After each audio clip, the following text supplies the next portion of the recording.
नमस्कार, मैं Mahin Pathan BS crime India news में आपका स्वागत है।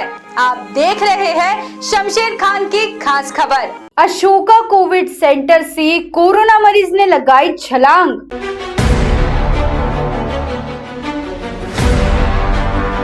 जान बचाने के लिए छलांग लगाने का दावा।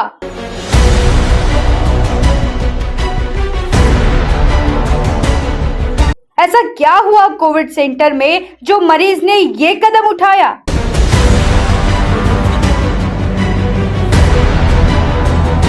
लाखों रुपए लेने के बाद क्या मरीजों को मिल रहा है योग्य इलाज?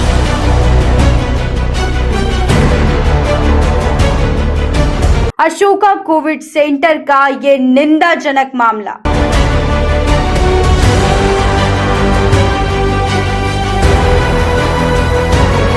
भंडारा शहर में बढ़ते कोरोना मरीजों को देखते हुए जिलाधीश के आदेशानुसार कुछ निजी अस्पताल व होटलों को कोविड सेंटर घोषित किया गया है। विशेष बात तो ये है कि महज 2-3 दिन में ही अशोका कोविड सेंटर में एक बड़ी घटना सामने आई है। तकिया वार्ड निवासी एक 40 वर्षीय व्यक्ति की कोरोना रिपोर्ट पॉजिटिव आने के बाद उसे अशोका कोविड सेंटर में 1 लाख रुपए डिपॉजिट करने के बाद भर्ती किया गया। हालांकि कुछ दवाइयों व इंजेक्शन के लिए अतिरिक्त खर्चा और किया गया, किंतु इन सब के बावजूद भी 20 सितंबर को करीबन 12 से 1 बजे के बीच उक्त मरीज ने पहले माले से छलांग लगा दी। परिजनों का कहना है कि मरीज उस कोविड सेंटर में नहीं रहना चाहता था, जबकि मरीज के इलाज के लिए कोविड सेंटर में लाखों रुपए जमा भी किए गए थे। फिर ऐसी क्या वजह होगी जो मरीज ने इतना बड़ा कदम उठा लिया? वर्तमान में उक्त मरीज को नागपुर में उसके परिजनों के वहां योग्य इलाज दिया जा रहा है। अब सवाल ये निर्माण होता है कि मरीज ने अपनी जान की परवाह ना करते हुए बिल्डिंग से छलांग क्यों लगाई? क्या वहां मरीजों के इलाज में कोई दिक्कत है? क्या कोविड सेंटर में पर्याप्त सुविधाएं नहीं है? आखिर कोरोना मरीजों के मन में खौफ कैसे निर्माण हो रहा है? उनकी मानसिकता क्यों दुर्बल होती जा रही है? शासन प्रशासन को इस मामले की गंभीरता देखते हुए कड़ी से कड़ी जांच पड़ताल कर दोषियों के खिलाफ कार्रवाई करने की मांग नागरिकों द्वारा की जा रही है। इस विषय पर जिलाधिकारी कदम से सवालात करने पर उन्होंने बताया कि इस मामले की गहनता से जांच कर कड़ी कार्रवाई की जाएगी। बीएस क्राइम इंडिया न्यूज इस प्रकार की खबरें इसलिए प्रकाशित करता है ताकि दोबारा ऐसी घटनाएं ना हो। उद्देश्य केवल यही है कि शासन प्रशासन एवं नागरिक जागरूक रहे।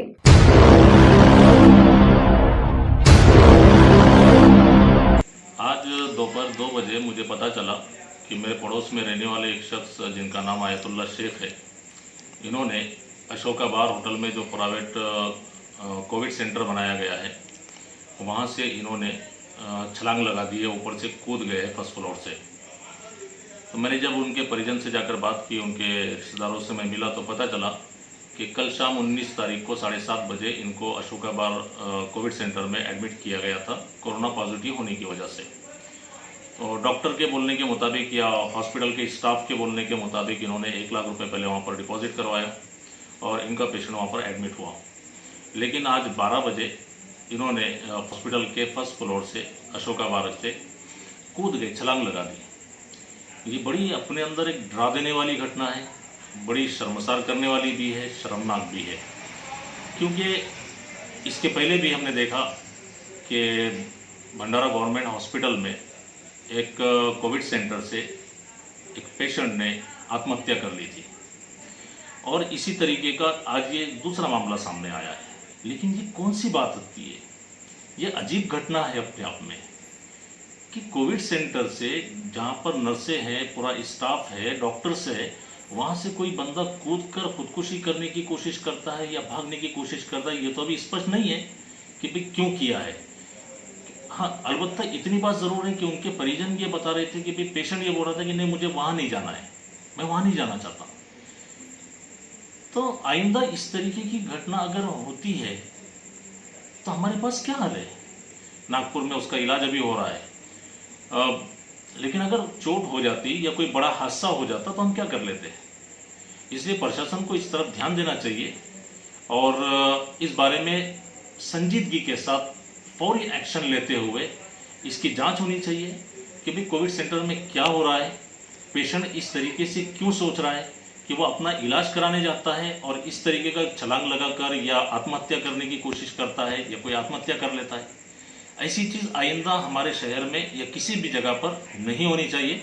इसलिए हम प्रशासन से गुजारिश करते हैं कि इसकी स्पष्ट एक जांच हो, संजीदगी के साथ इसको जांच पड़ताल की जाए और जो भी कोविड सेंटर है जहां पर भी है, जिस चीज़ को भी बनाया गया है, वहां पर पेशेंट के क्या हाल है, उनके साथ क्या व्यवहार किया जा रहा है। कल की एक घटना है कि पेशेंट को सिर्फ इसलिए 3 घंटे तक बेड नहीं मिला कि उसके पास 50,000 रुपये का इंतजाम नहीं था। ये भी उसी अशोका बार में जो हॉस्पिटल बनाया गया है, वहाँ पर एक कल मुझे फ़ोन आया कि हमारे मतीन भाई करके कोई है कायनात वाले, उनको रिपोर्ट पॉजिटिव आई थी। गरीब आदमी है, इतना पैसा उनके पास था नहीं। वहाँ फिर भी एडमिट करने के लिए लेकर गए। उनके दोस्त भाइयों ने इधर उधर से 50,000 का इंतज़ाम किए कि भाई 50,000 अभी जमा कर लो, बाकी 50,000 कल आपको दे देते हैं, या आपको चेक दे देते हैं, या आपको ऑनलाइन पेमेंट कर देते हैं। लेकिन वो स्टाफ मानने के लिए तैयार नहीं है कि भाई पहले आप 1 लाख रुपए जमा कराओ तो हम बेड पे लेते हैं। ठीक है, इधर उधर से करके कोशिश करके जैसा भी होगा उन लोगों ने 1 लाख रुपए वहाँ पर जमा करा दिया। तो ये एक ऐसी चीज़ है कि भाई ये तो एक बड़ा दर्दनाक वक्त है, बड़ी मुसीबत का वक्त है। सारे लोग मिलकर एक साथ एकजुट होकर लोगों को अवेयरनेस का भी काम कर रहे हैं, हेल्प करने का भी काम कर रहे हैं। सारी तंजीमें, सारे ऑर्गेनाइजेशन, सोशल वर्कर इसमें लगे हुए हैं। तो और डॉक्टर भी इसमें, ऐसा नहीं है कि भाई डॉक्टरों का बहुत बड़ा योगदान है कि जान की कुर्बानी देकर वो इस तरीके का काम कर रहे हैं। लेकिन जहाँ ये घटनाएं ऐसी घट जाती है तो चिंता का विषय बनता है। इसलिए इस पर संजीदगी से ध्यान देना चाहिए और इसकी जांच होनी चाहिए ताकि आगे चलकर इस जैसे कोई मामला हमारे शहर में या किसी भी जगह पर न हो।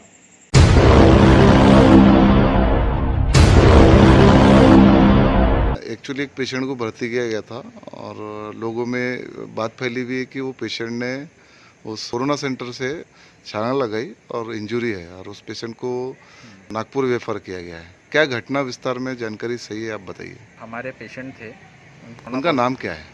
आयतुल्ला शेख, कोरोना पॉजिटिव निकले थे। तो डॉक्टर साहब की सलाह पे हमने वहाँ पे एडमिट करे थे। तो कोविड सेंटर बना हुआ है अशोका बार में, वहाँ पर एडमिट करे थे और 1 लाख रुपए हमने डिपॉजिट करे थे वहाँ पर।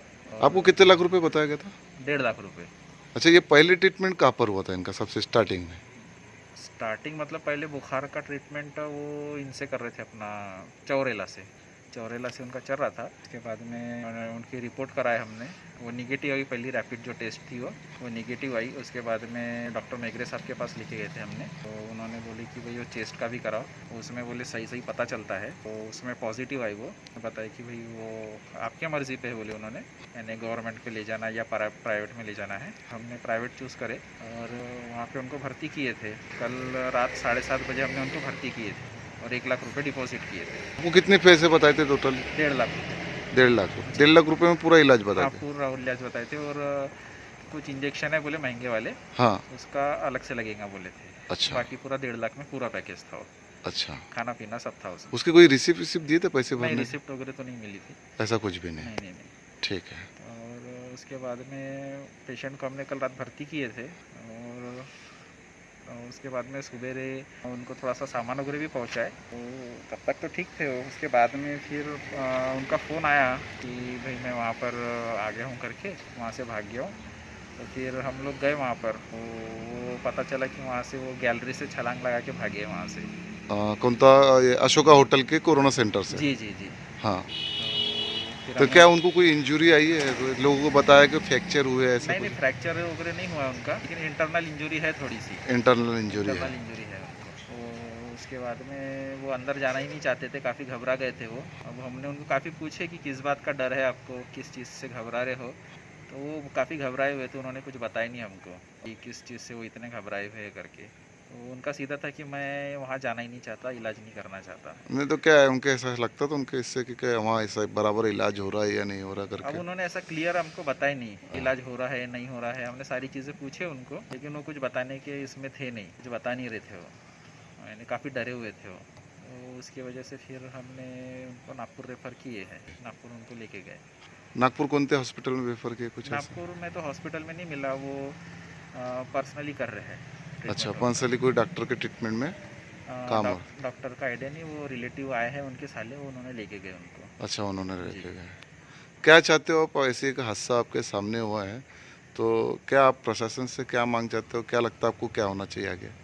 अब ये ऐसा क्यों हुआ कि उससे घबरा गए वो, इतना डर उनको क्यों, किस बात का लगा, इस चीज़ का हमको डिटेल थोड़ा सा चाहिए था कि भाई ऐसा क्यों घबरा गए वो इतना रात भर में, एक ही रात में ऐसा क्यों है, क्या हो गया ऐसा। तो थोड़ा सा हमको भी पता लगना चाहिए कि ऐसी क्या बात हो गई कि वो इतना घबरा यानी गए। हॉस्पिटल के अंदर ऐसा क्या हुआ जो पेशेंट इतना हाँ घबरा? हाँ हाँ अच्छा, मुझे एक चीज़ बताइए कि अभी जो आपने एक चीज़ भी सुनने मिली कि आपके पैसा वापस नहीं दिए गए अब तक, जी। तो क्या है पैसे का मैटर क्या है आपका? पैसे का मैटर ऐसा है कि हम गए थे पैसे लेने के लिए, तो वहाँ पर डॉक्टर जो तो काउंटर पे हमने बात की है, ने बोले कि डॉक्टर साहब आएंगे वही बताएंगे बोले। तो वो राउंड पर थे, तो एक आध घंटा हमने वेट किया वहाँ पर, लेकिन वो डॉक्टर साहब राउंड से आने के थे, तो फिर घर में ज़रा सा माहौल ख़राब था, तो उसकी वजह से हम घर वापस आ गए। ठीक है, तो अभी कुछ ऐसा आपको आश्वासन मिला है कि पैसे मिलेंगे करके? नहीं, अभी आश्वासन, अभी डॉक्टर साहब वगैरह से बात होने की, अब घर आ गए थे, अब कल फिर से जाएंगे पैसे के लिए। ठीक है। BS क्राइम इंडिया न्यूज के साथ जुड़े रहने के लिए YouTube, website, Twitter, Facebook, Instagram पर वीडियो देख लाइक, कमेंट और शेयर करें। साथ ही YouTube चैनल को सब्सक्राइब कर बेल आइकन दबाना ना भूलें और Google Play स्टोर से bscrimindianews.com के एप्लीकेशन को डाउनलोड कर रोजाना ताज़ा खबरों के लिए हमारे साथ बने रहें।